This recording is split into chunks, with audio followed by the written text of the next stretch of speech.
یہ ریئیکشن ہے مارکیٹس کا، انویسٹر کا اور پاکستان کے عوام کا جو اس تقریر پر کیا گیا، اور یہ 100 دن میں جو کارکردگی ہے اس پر پاکستان کے عوام کا فیصلہ ہے۔ وزیر اعظم صاحب نے 29 دفعہ کہا کہ مجھے پتہ چلا ہے، آپ تقریر سن لیں، 29 دفعہ کہا کہ مجھے پتہ چلا اور میں نے پائلٹ پروگرام کیے ہیں، بار بار کہتے ہیں پائلٹ پروگرام کیے ہیں۔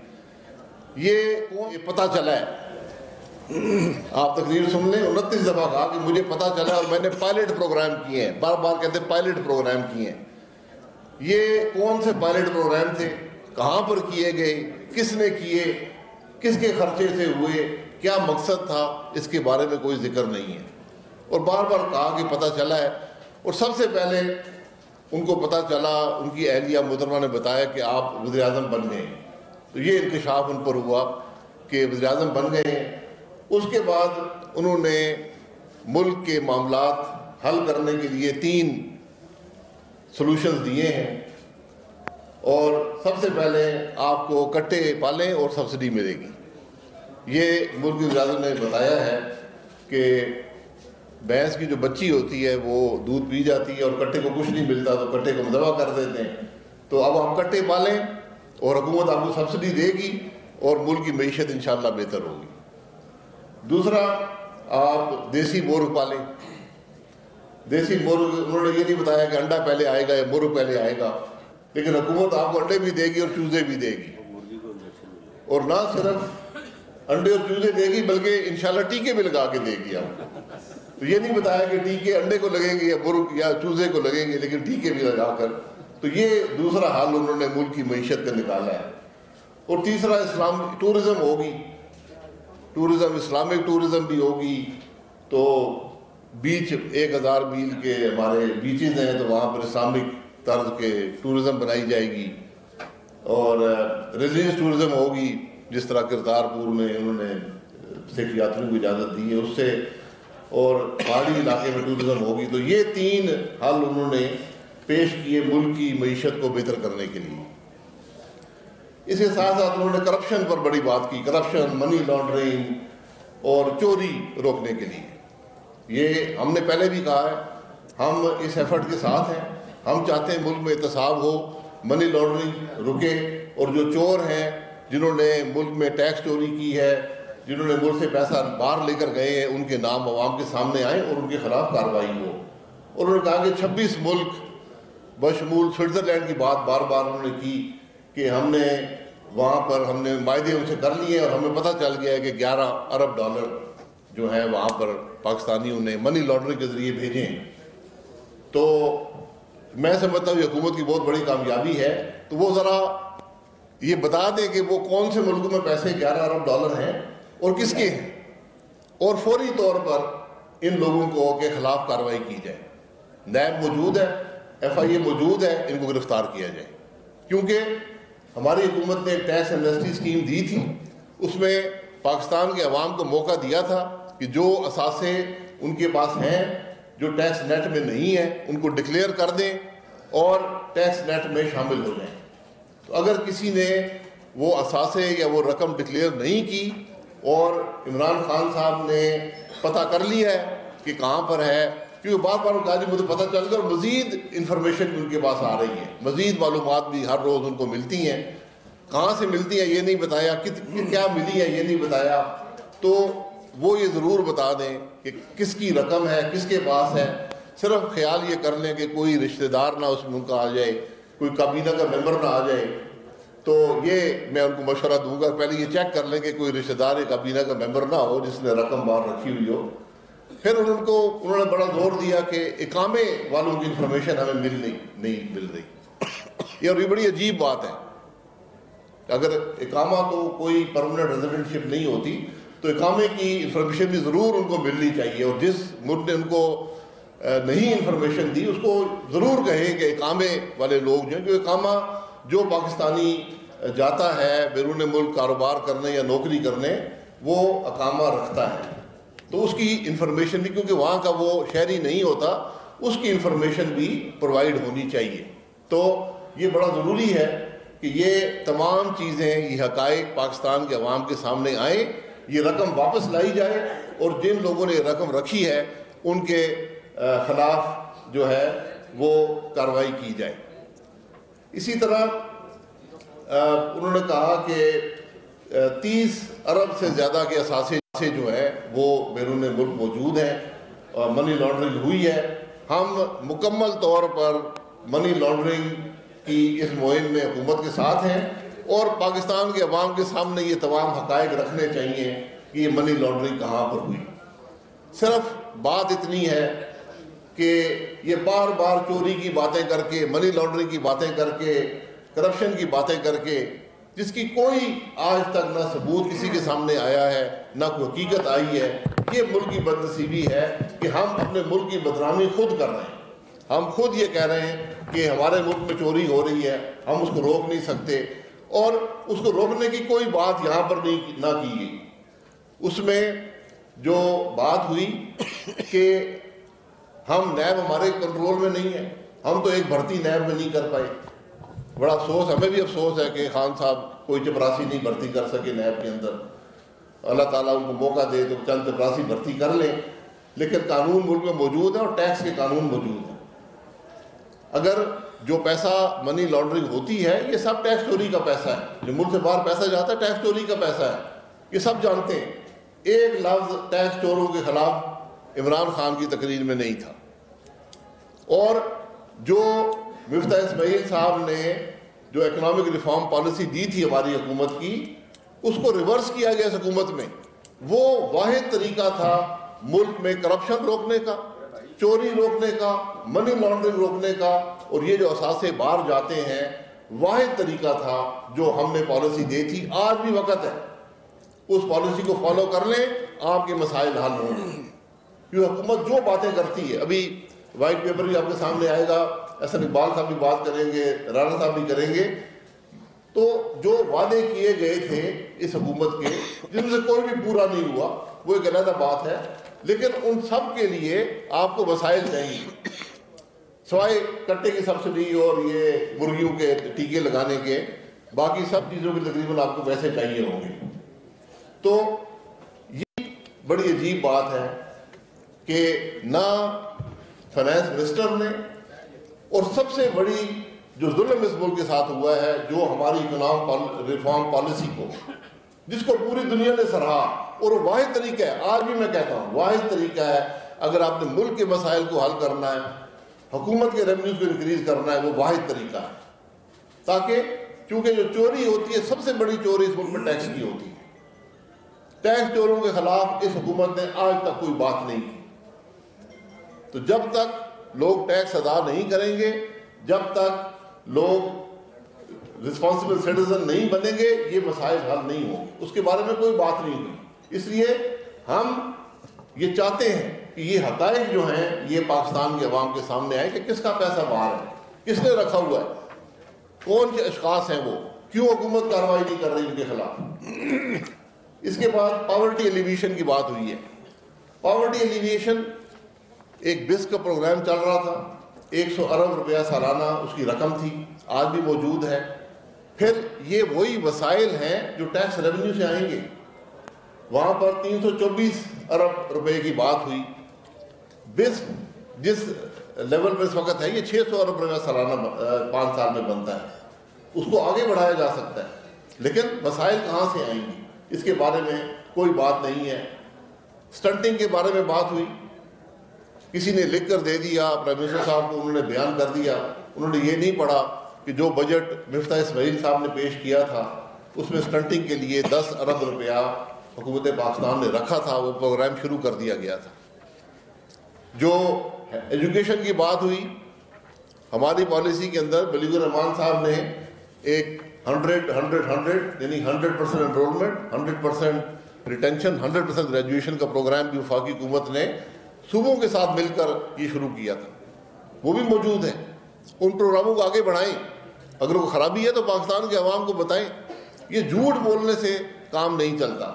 اسی طرح ہیلتھ کارڈ کی اسکیم ہے، ہیلتھ کارڈ کی اسکیم سکسیسفل، دنیا نے سراہا، ایک سکسیسفل اسکیم لانچ کی گئی، اس میں اس وقت پی ٹی آئی کی حکومت نے حصہ نہیں لیا، انہوں نے کہا اپنی لانچ کریں گے، انہوں نے بھی کوشش کی، کوئی بات نہیں ہے۔ سندھ میں بھی پیپلز پارٹی نے اس میں حصہ نہیں لیا، پھر بھی ہم نے ان دونوں صوبوں کے اندر کئی ڈسٹرکٹس میں فیڈرل فنڈ سے وہ اسکیم لانچ کی۔ وہ کوئی نئی بات نہیں، اس اسکیم کو آگے بڑھانے کی ضرورت ہے۔ یہ باتیں جو ہیں یہ خان صاحب نے کل فرمائی ہیں۔ دو جو بڑی چیزیں جس کا پی ٹی آئی کی حکومت ذکر کرتی تھی، ایک کروڑ جاب کریشن، اس کے بارے میں کوئی بات ہے تو مجھے بتائیں کیسے جاب کریٹ ہوں گے، اور دوسرا 50 لاکھ گھر، یہ رقم کہاں سے آئے گی؟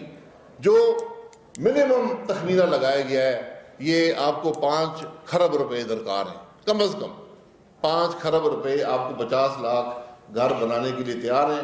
حکومت کیسے بنائے گی، کہاں پر بنائے گی، کس کے لیے بنائے گی، اس کی رقم کہاں سے آئے گی، اس کی رقم کون ادا کرے گا، یہ اس کے بارے میں کوئی ذکر کہیں پر نہیں ہے۔ حقیقت کیا ہے حکومت کے 100 دن کی، وہ وائٹ پیپر کے اندر ہے، میں موٹی موٹی باتیں آپ کے سامنے رکھ دوں گا۔ جی ڈی پی گروتھ میں کمی آئی ہے، 5.8% پر MLN نے چھوڑا تھا، اس میں کمی آئی ہے۔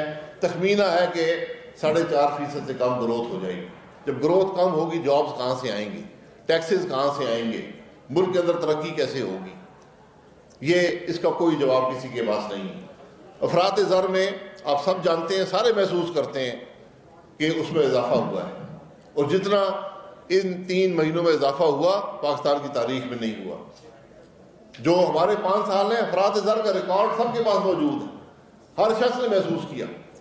ڈبل ڈیجٹ کی انفلیشن ہم نے لی تھی، اور 5% کے قریب ہم نے انفلیشن لا کر چھوڑی، اور اس کو مستقل رکھا 5 سال تک۔ پورا پاکستان جانتا ہے۔ امپورٹس کی ہمیشہ بات ہوتی رہی ہے، ہم نے اسکیم شروع کر دی تھی، امپورٹس میں کمی ہو رہی تھی، ان 3 مہینوں میں امپورٹس میں اضافہ ہوا ہے۔ ایکسپورٹس میں گروتھ شروع ہو گئی تھی، 22% تک ایکسپورٹس میں گروتھ، جو انسینٹیو دیے گئے اس کی وجہ سے گروتھ ہوئی، وہ گروتھ بھی کم ہو گئی۔ ان 3 مہینوں میں ایکسپورٹس میں ایئر آن ایئر کمی واقع ہوئی ہے، ریمیٹنسز میں بھی کمی واقع ہوئی ہے۔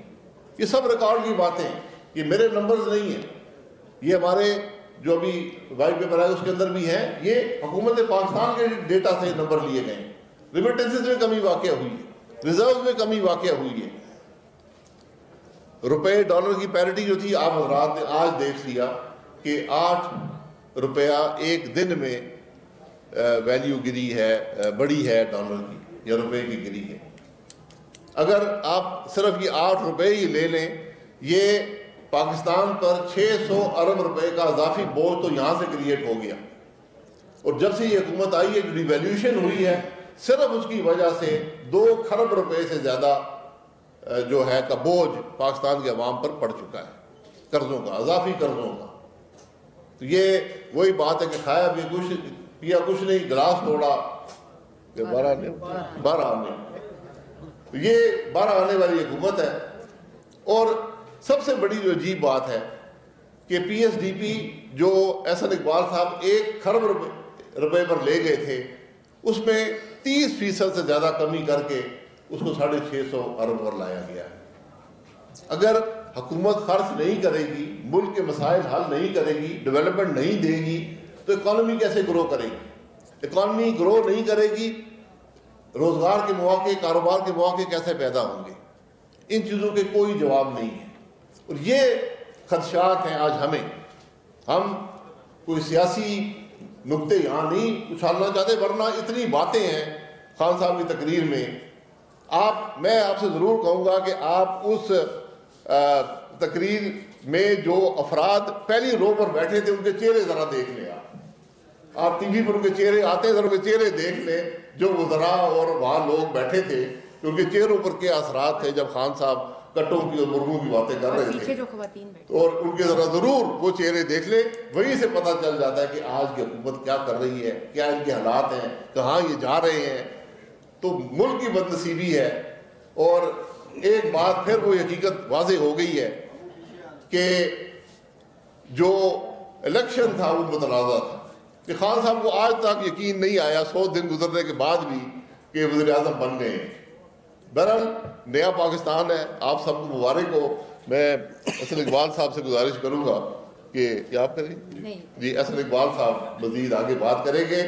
آج بھی ملک کا لیڈر آف دا اپوزیشن جیل میں ہے, کوئی الزام اس پہ نہیں لگ سکا, ریمانڈ پہ ریمانڈ دیا جاتا ہے اور کہتے ہیں جی نیب انڈیپینڈنٹ ہے. تو خان صاحب یہ فیصلہ کر لیں کہ نیب انڈیپینڈنٹ ہے, یہ ان کے کنٹرول میں ہے. اگر اس کنٹرول میں نہیں ہے تو پھر احتساب کون کرے گا؟ اس کا مطلب یہ ہو کہ احتساب بھی ان کے کنٹرول سے باہر ہے. ہم سب سے بڑے احتساب کے حامی ہیں. میں نے بار بار کہا ہے کہ احتساب ہم سے شروع کیا جائے, میری کابینہ سے شروع کیا جائے, مجھ سے شروع کیا جائے, الزام لگائیں. آج میں آپ کو پورے دعوے سے کہتا ہوں, عمران خان اپنی کابینہ کو بٹھائیں, اگر آدھی کابینہ گرفتار نہ ہو جائے تو میں ذمہ دار ہوں. کرپشن کو آپ نے پکڑنا ہے, اپنی کابینہ کو پہلے دیکھیں. ہم تو حاضر ہیں. آپ نے آج کتنے 60 دن ہو گئے, 60 دن کا ریمانڈ شہباز شریف کا لیا ہے. قتل کے ریمانڈ 10 دن کے ہوتے ہیں. کوئی الزام نہیں لگا تک آج تک. ثبوت تو بہت دور کی بات ہے, الزام نہیں لگا سکے, لیکن ریمانڈ پہ ریمانڈ. کوئی پوچھنے والا ہے, کوئی جواب دینے والا ہے. تو میں اب اسد اقبال صاحب سے گزارش کروں گا کہ مزید آپ درمیان میں آ جائیں.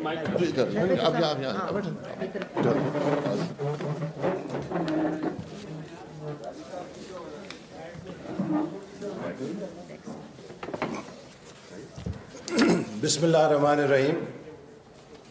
جیسا کہ ابھی شاہد خاقان عباسی صاحب نے آپ کو تفصیل کے ساتھ حکومت کی 100 دن کی کارکردگی کے بارے میں مطلع کیا ہے, میں صرف چند حقائق بیان کر کے آج وہ وائٹ پیپر ریلیز کروں گا اپنے ساتھیوں کے ساتھ, جو پوری قوم کو یہ بات واضح کرے گا کہ پی ٹی آئی کی حکومت اور عمران خان صاحب کے پاس آج بھی 100 دن گزرنے کے بعد نہ کوئی ویژن ہے, نہ کوئی روڈ میپ ہے, نہ کوئی اہلیت اور صلاحیت ہے, اور نہ ہی یہ احساس ہے کہ وہ کس چیلنج کا سامنا کر رہے ہیں اور ان سے لوگوں کی توقعات کیا ہے. اور کل کی ان کی تقریر سن کے مجھے افسوس نہیں ہوا, بلکہ میں خوف زدہ ہو گیا کہ ایک ایٹمی طاقت کے وزیر اعظم کی اگر مسائل کی یہ کمپریہنشن ہے تو پھر واقعی ہمیں اسد عمر صاحب کی اس آخری بات کی بڑی ضرورت ہے کہ خدا خیر کرے. پھر اللہ نے اس ملک کو بچانا ہے اور چلانا ہے. وزیر اعظم صاحب 100 دن ہو گئے ہیں حکومت میں آئے ہیں, اور ابھی تک یہ نہیں جان پائے کہ رولز آف بزنس کیا ہیں. وہ کون سے شعبے ہیں جو وفاقی حکومت کے ہیں اور وہ کون سے شعبے ہیں جو صوبائی حکومت کے ہیں. جن کٹوں کو پالنے کی وہ بات کر رہے ہیں, جن مرغیوں کو ٹیکے لگانے کی وہ بات کر رہے ہیں, اور جن انڈوں سے ڈالر اگانے کی وہ بات کر رہے ہیں, لائف سٹاک, پولٹری, ایگریکلچر, یہ صوبائی حکومت کا دار اختیار ہے. پاکستان کا وزیر اعظم جواب دہ نہیں ہے کہ پاکستان میں کتنے کٹے صحت مند ہیں یا بیمار ہیں. اس کے لیے ان کا وزیر اعلیٰ جواب دہ ہے. پاکستان میں مرغیوں کی افزائش کیسی ہو رہی ہے یہ پاکستان کے وزیر اعظم کی ذمہ داری نہیں ہے, یہ ان کے وزرائے اعلیٰ کی ذمہ داری ہے, چونکہ یہ ان کے صوبوں کے اندر دار اختیار میں آتی ہیں. تو جس وزیر اعظم کو ابھی جیسے شاہد صاحب نے کہا خود یہ یقین نہیں کہ وہ وزیر اعظم بن گیا ہے, جب انہیں یہ یقین آئے گا شاید پھر وہ یہ جاننا چاہیں گے کہ ان کے کیا ڈیوٹیز ہیں اور کیا رسپانسبلٹیز ہیں. تو ایک بڑی ہی بلرڈ قسم کی انڈرسٹینڈنگ کے اوپر یہ اس ملک کو چلا رہے ہیں. تو اس لیے ہر پاکستانی کے دل سے یہ بات ضرور نکلتی ہے کہ خدا خیر کرے, کیونکہ یہ بہت ایک خوف زدہ ہونے والی بات ہے. انہوں نے یہ کہا کہ ہم مصروف تھے. اس بات سے تو ہم آپ سے اتفاق کرتے ہیں, بلا شبہ آپ مصروف تھے یو ٹرن لینے میں. آپ 100 دن میں مصروف رہے ہیں انتقامی کارروائیاں کرنے میں. آپ 100 دن میں مصروف رہے ہیں سیر سپاٹے کرنے میں، اور آپ 100 دن مصروف رہے ہیں خوب اپنے گھروں کی آسائش اور اس کے اوپر لاکھوں کروڑوں روپے خرچ کرنے میں۔ منسٹرز کالونی میں چلے جائیں، میں آپ کو بھی دعوت دیتا ہوں، یہ جو حکومت دعویٰ کرتی ہے سادگی کا، 37 نمبر گھر تھا جو میں نے چھوڑا ہے، اور بڑا اچھا گھر تھا، ویری ویل مینٹینڈ۔ اگر ہم حکومت میں ہوتے تو 1 روپیہ لگائے بغیر 5 سال اس میں دوبارہ رہ سکتے تھے۔ اس کی ایک ایک اینٹ اور ایک ایک چیز اس کو ادھیڑ کے، بجلی کے کنیکشن، ٹائلیں، پتہ نہیں 80 لاکھ کروڑ روپیہ کتنا اس کو لگایا جا رہا ہے۔ بھئی کس بادشاہ سلامت نے وہاں پہ آ کے رہنا؟ اس سے پہلے دوسرے وزراء کی مثالیں۔ تو یہ ایک جھوٹ کا بہت بڑا دھوکہ ہے جو قوم کے ساتھ ان لوگوں نے کیا ہے، کہ شاید یہ گورنر ہاؤس میں چڑیا گھر بنا کے سادگی لے آئیں گے، یہ ہیلی کاپٹر پہ 55 روپے میں سفر کر کے بہت سادہ حکمران کے طور پہ سامنے آ جائیں گے۔ ان سب جھوٹوں سے چہرے ان کے بے نقاب ہو رہے ہیں، اور ان کی اصلیت آ رہی ہے کہ انہوں نے پچھلے 20 سال 15 سال صرف اور صرف جھوٹ کے اوپر قوم کو دھوکے میں دھوکہ دیا۔ آپ بتائیے، خان صاحب کا سب سے بڑا، کل بھی تقریر میں کہا کہ ترہ امتیاز کیا تھا، جی میں کرپشن ختم کروں گا۔ آپ نے دعویٰ کیا تھا میں 90 دن کے اندر کرپشن ختم کر دوں گا۔ آپ کو یاد ہے کہ نہیں یاد ہے کہ خان صاحب نے 90 دن میں ملک سے کرپشن ختم کرنے کا وعدہ کیا تھا اگر انہیں موقع مل جائے حکومت میں آنے کا؟ اب تو 100 دن ہو گئے ہیں،